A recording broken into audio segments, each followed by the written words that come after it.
And finally, we've got Mandira Hiremath.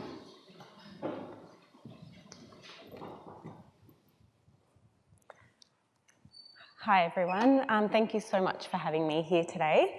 My name is Mandira and I'm excited to be sharing with you our scoping review on neurodiversity awareness initiatives for school students. This project is part of my broader PhD, which hopes to look at how paediatricians support the wellbeing and inclusion of neurodivergent students in mainstream schools. This work is grounded in both my professional experience as a community paediatrician working with children aged 0 to 18 years of age in Melbourne, Australia, but also my lived experience as a caregiver to 2 neurodivergent children. Before I start, I'd like to thank my supervisory team who have supported me so far with this project and all the other people that contributed to this project as well, which were listed on the screen here. In today's presentation, I'll briefly go through the background of why we conducted this scoping review. I'll talk you through our methodology on how we conducted our search, and then I'll spend most of my time talking about our results alongside our implications. I'll leave you with a take-home slide, hopefully summarising some of those more practical implications. So, as we've heard over the last two and a bit days, inclusive education has become a growing international priority.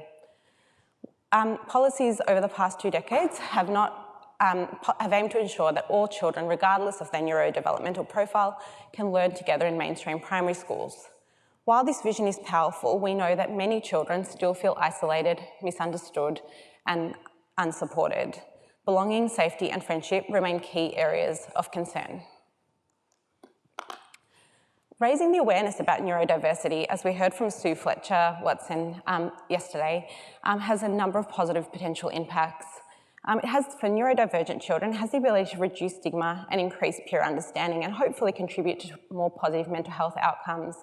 But for all children, it has the ability to create affirming environments where diversity is valued as a strength and support the wellbeing of all students. However, unlike literature existing for general disability awareness and mental health awareness initiatives, there's been a limited synthesis of what neurodiversity awareness programs exist and how they work in real school world settings. So this leads me to our 3 research questions. The number 1 question we wanted to know was what neurodiversity awareness initiatives exist. We wanted to know what were the characteristics of these programs, including their content design, their objectives, target audience, and method of information delivery. And if outcomes had been measured, what were they and how had they been reported? We've published the details of how we conducted our scoping review in JBI synthesis, which can be accessed from this QR code on the screen here. But essentially, we did a systematic search of a number of databases covering health, education, and social sciences. We aimed to capture both academic and grey literature published between 2013 to 2025 to reflect the shift in following the implementation of DSM-5. And our eligibility criteria included reports describing initiatives aimed to raise the awareness about neurodiversity for school students aimed 5 to 18 years of age. As you can see from the Prisma diagram on the screen, after removing duplicates, we ended up screening 15,996 records. This left 103 full text for review, and after this we were left with 38 reports describing 32 resources, which will form the basis of the insights I'll share with you today. We use the Covidence platform not only for collating the reports, but also for data extraction. And our data extraction aimed to directly answer those 3 research questions. So we wanted to know the type of initiatives. We extracted the characteristics of the programs based on the general social persuasion framework, and our outcomes were based on the Kirkpatrick model of behaviour change, which I'll talk about in a little bit more detail later on.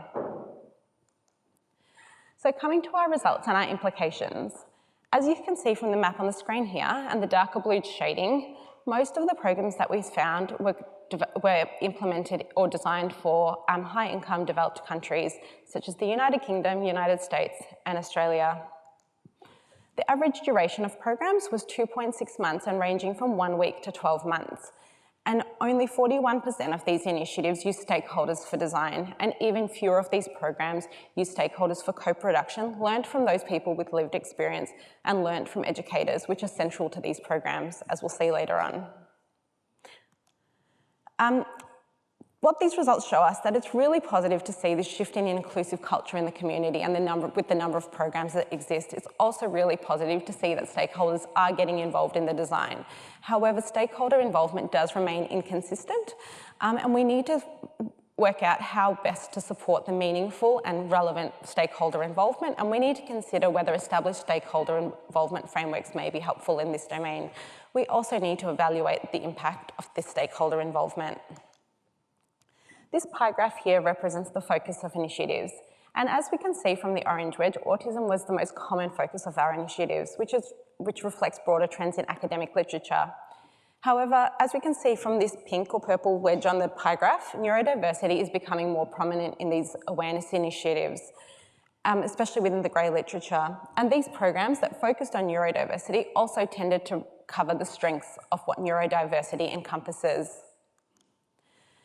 This broader, more inclusive focus that shifts away from these diagnostic levels may help to promote acceptance, shift attitudes and behaviours, and move away from these deficit-based models that have previously been implemented. This pie graph on the screen here reflects the audience for where initiatives were delivered to. And as you can see from the blue part of the pie graph, most of the programs were implemented in primary schools, with the rest being in secondary and middle school. Most of the programs targeted multiple year levels, with the most common groupings being grade 3 to 5 and year 7 to 9. However, many studies did not specify the types of schools that these programs were initiated in, which is a key limitation to these programs. And what we need to do is continue to explore age-specific awareness strategies that combine with whole school strategies for their effectiveness and sustainability. So who delivered these programs? This is really an interesting finding and speaks to my previous point about educators being quite central to these initiatives. We've got the implementers on the y-axis and the number of programs that use these initiatives on the x-axis. And as we can see from the darker shading area, teachers were often the most common facilitator for these programs and often used as a single facilitator. Despite this, training was only described by 10 programs, and this is another limitation to these initiatives. It also raises the important point of who is best to lead these initiatives. Is that educators, or do they need to be supported by other expertise, such as people with lived experience or health professionals or other experiences? Similarly, this graph on the screen summarises the delivery methods of the initiatives. And as you can see on the y-axis, we've got the delivery methods, and on the x-axis, we've got the number of resources. And as you can see from the consistent light shading, all programs used a mix of delivery methods, including with the most common combinations being classroom discussion, multimedia, and lesson plans, which supports the different learning styles present in our classrooms as we see them. But there was a limited reporting of the logistics of these initiatives, such as funding and scheduling and classroom integration, which limits the resource initiative and adaptation. Finally, we come to outcomes, of what outcomes were measured. This graph is slightly different, as we have the number of programs on the y-axis and the outcomes measured according to the Kirkpatrick model of behaviour change on the x-axis. And as you can see, those more proximal outcomes, including feasibility, feedback, awareness, and attitudes, were most commonly measured. And those more proximal changes, such as true behaviour change and school-wide outcomes, were less measured. 59 different questionnaires were used to measure outcomes across the resources that we looked at, and most were successful increasing knowledge and attitudes. However, very few of these measured longer-term changes. And also, only 29% of programs that we looked at reported the key influences on receptiveness to change. So what this highlights is we need more consistent tools to assess whether these awareness initiatives are leading to longer-term, broader impacts on our school climates and behaviour of students. So our project, we feel, had a number of strengths, including grey literature allowed us to include real-world practices that are happening in today's community.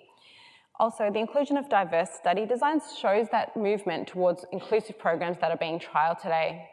However, these strengths also brought about limitations, including grey literature lacked standardised search and appraisal strategies, making the evaluation inconsistent. Methodological rigor was difficult to assess for due to the heterogeneity between reports, And additionally, because the programs varied so much in their design, their delivery, their resourcing, it was difficult to draw cross-context insights. However, I'll leave you with this slide summarising the take-home points. And as you will see, the green arrow suggests where we're at, and the target symbol suggests where we might consider going in the future. We have a growing momentum in this space reflected by the number of initiatives, and we need to work out how to sustain and scale these programs across contexts. It's also really positive to see the stakeholders starting to become involved, and we need to continue to support their meaningful and consistent involvement in the design of these programs. It's also really amazing to see this inclusive focus that is growing, especially in those programs targeting that broader neurodiversity lens that's shifting away from diagnostic labels, and we need to explore the impact of this inclusive focus. When we look at delivery, we need to explore a bit more about age-specific approaches compared with that whole school approach, and understand what makes these programs effective and sustainable. We also need to really acknowledge the educator's centrality to the role of these initiatives, and we need to figure out how to support them with training, as a number of my fellow speakers have spoken to today, and we need to consider involving other expertise in these programs as well. We also need to continue to support these different learning styles that are being used, and provide a bit more detail around the practical logistics, resources and integration. Hopefully by doing this and combining that with longer term outcome measures, we should be able to create positive shifts in long-term outcomes, capturing not only awareness and attitudes, but behaviour change and that whole school impact. So this leads me to my next my next part of my PhD, which is to understand how paediatricians work to supporting the inclusion and wellbeing of neurodivergent students. We're hoping to survey educators, caregivers and paediatricians, and would love any of you to contribute or share the survey. You can access it via the QR code here, or you can take a screenshot and contact me via my email at the bottom, and I can send you a direct web link. But we're really hoping to figure out how we all collaborate better together to help children thrive in this setting. Thank you.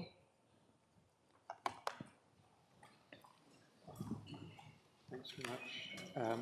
Is the roving microphone again? Yes, we are. Yep.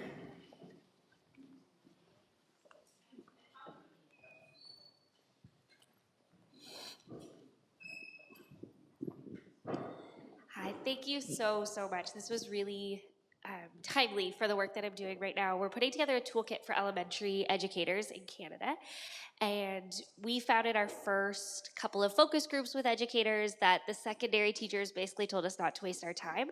And I was really curious whether your age-specific takeaway, whether that was based on similar results. So did you find a difference between these secondary groups and the elementary school groups in either the type of method or the impact? Or it was just really startling for us because we assumed that yes, we would need something different, but for them to basically tell us not to waste our time was pretty fascinating.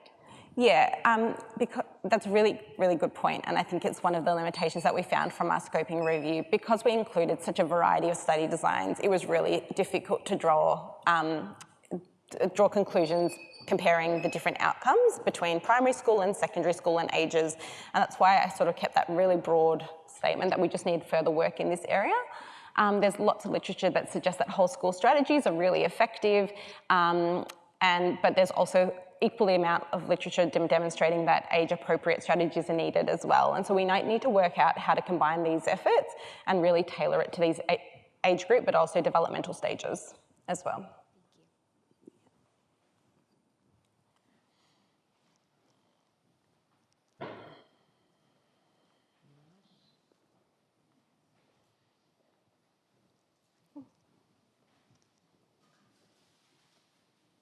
Okay, so it's coffee time now. I don't see another hand. No? So it's coffee time, and we'll walk down slowly from the stage. So if anyone has private questions, you can catch the four speakers on their way out, if they don't mind. If they're in a hurry, let them go. But thank you very much.